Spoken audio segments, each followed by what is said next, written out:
એક વાત હજુ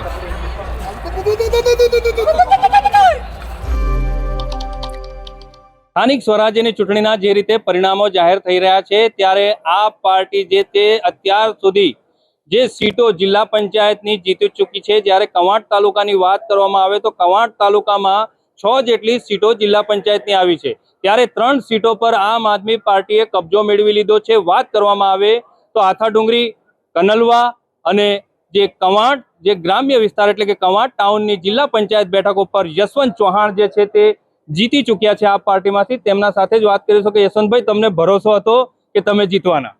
મને ભરોસો પૂરેપૂરો હતો। જે દિવસે ફોર્મ ભર્યું ત્યારથી જ મને ભરોસો હતો કે હું જીતવાનો છું। યશવંતભાઈ, તમારા સામે ભારતીય જનતા પાર્ટી પણ હતી, કોંગ્રેસ પણ હતી, તો તમારા સામે કેટલા પડકારો હતા? મારી સામે ઘણા બધા પડકારો હતા। 65 વર્ષ કોંગ્રેસે શાસન કર્યું છે અને છેલ્લા 30 વર્ષથી ભારતીય જનતા પાર્ટીનું શાસન ગુજરાતમાં છે, પરંતુ પ્રજાનો માહોલ એવો દેખાઈ રહ્યો હતો કે પ્રજા ત્રાસી ગઈ છે। મોંઘવારીથી, બીજી બધી આરોગ્યની સુવિધાથી, શિક્ષણની સુવિધાથી, નદીઓમાં પાણી નથી, આ બધી સમસ્યાઓ આ સરકારથી પૂરી નથી થઈ। એટલે પબ્લિક હાલ ડિમાન્ડ એવું હતું કે પરિવર્તન કરવું જ છે અમારે।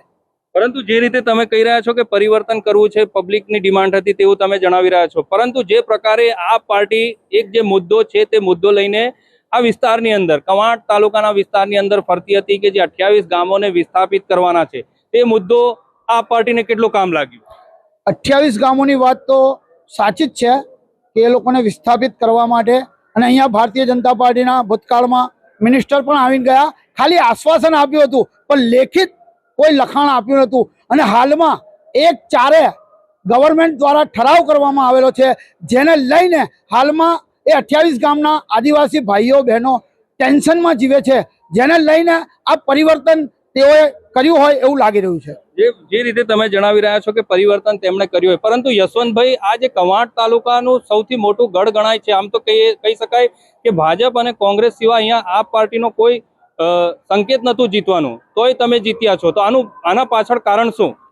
તમે સાંભળ્યો છે લોકસભા સમયે કે અયોધ્યામાં ભાજપ હારી, એ કંઈક તમે સાંભળ્યું હશે। એવું અમારા કવાંટનગરમાં પણ છે। હાલમાં બધે જ કેસરીઓ લહેરાય છે, બરાબર છે। એ સ્થિતિ હાલમાં કવાંટમાં સર્જાય છે। શાના લીધે સર્જાય એ પ્રજાને, મતદારોને ખબર છે। યશવંતભાઈ, અંતિમ સવાલ મારું કે આ જે તમારી જીત થઈ છે, આ જીતનું કારણ શું છે? અને જે રીતે ચેતરભાઈ વસાવાએ વારંવાર અહીંયા સભાઓ કરી, તો આ સભાઓથી શું ફરક પડ્યો? મારી જીતનું કારણ કંઈ જ નથી। છેલ્લા કેટલાય વર્ષોથી, જ્યારથી સમજતો થયો ત્યારથી, કોઈને ગમે તે કામ હોય, રાત્રે 12 વાગે 2 વાગે કોઈ પણ તકલીફ હોય, એને મદદરૂપ થવા માટેનો મેં હર હંમેશ પ્રયાસ કર્યો છે, જેને લઈને મારા તરફ મતદારો આકર્ષાઈને મને મત આપ્યા હોય એવું મને લાગે છે। હવે તમે જીત્યા છો, મતદારો માટે કેવા પ્રયત્નો રહેશે કામ કરવાના અને કેવા વિકાસના કામો? પહેલામાં પહેલું તો કવાંટ તાલુકામાં એક આરોગ્યની સારામાં સારી સુવિધા ભારતીય જનતા પાર્ટીએ 100 બેડની હોસ્પિટલ, સબ ડિસ્ટ્રિક્ટ હોસ્પિટલ જાહેર તો કરી છે, પરંતુ ત્યાં આગળ કોઈ જ હજુ પણ યોગ્ય સારવારો મળતી નથી। કવાંટ સામૂહિક આરોગ્ય કેન્દ્રમાં આવતા દર્દીઓને અહીંથી બોડેલી, છોટાઉદેપુર અને વડોદરા રિફર કરી દેવામાં આવે છે। પહેલામાં પહેલું પ્રાધાન્ય હું આરોગ્યને આપીશ, બીજું પ્રાધાન્ય હું શિક્ષણને આપીશ। શિક્ષણની પણ અહીંયા ઘોર ખોદાઈ ગયેલી છે, કારણ કે 53 જેટલી તો શાળાઓ જ નથી, 200 થી 250 સ્કૂલમાં એક જ શિક્ષક છે, એટલે બાળકો ભણવા જશે ક્યાં? આપણે આને પ્રાયોરિટી આપીશું। અને ત્રીજી મારી પ્રાયોરિટી છે આ કડી પાણીથી ખાંટિયાવાડ સુધીની નદી જે સુકાઈ ગઈ છે, કાઠિયાવાડ અને કચ્છના ધારાસભ્યો, સાંસદ સભ્યો અહીંનું હાપેશ્વરનું પાણી તેઓને ત્યાં સુધી લઈ ગયા, તળાવો ભર્યા, ડેમ ઉભરાયા, પરંતુ અહીં 15 કિલોમીટરમાં આદિવાસીને પોતાના પશુને પીવડાવવા માટે પાણી નથી મળતું। આના માટે એક આંદોલન કરવું પડે તો આંદોલન કરીશ, જે પણ કરવું પડશે એ આ નદીને જીવંત કરવા માટેના હું પ્રયાસો કરીશ। બિલકુલ, આ હતા જે આપ પાર્ટીના ઉમેદવાર જે કવાંટ તાલુકામાં જીત્યા છે, યશવંતભાઈ ચૌહાણ। તેમના સાથે આપણે તમામ મુદ્દે ચર્ચાઓ કરી છે, સાથે સાથે તેમણે જીતની ખુશી વ્યક્ત કરી છે, અને જે વિકાસના કામો છે, લોકોની સમસ્યાઓ છે, તે સમસ્યામાં તેઓ લોકો સાથે ઉભા રહેશે અને લોકોના વિકાસના કામો કરશે તેવું યશવંતભાઈ ચૌહાણે જણાવ્યું છે। Rafiq Makrani, Nirbhay news, Chhota Udepur.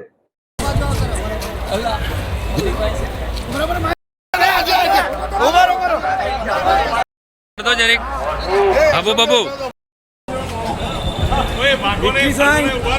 Victory sign है ना, आवाज देखो।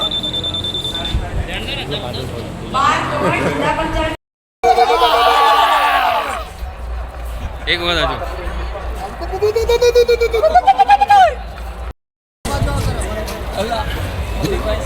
બરાબર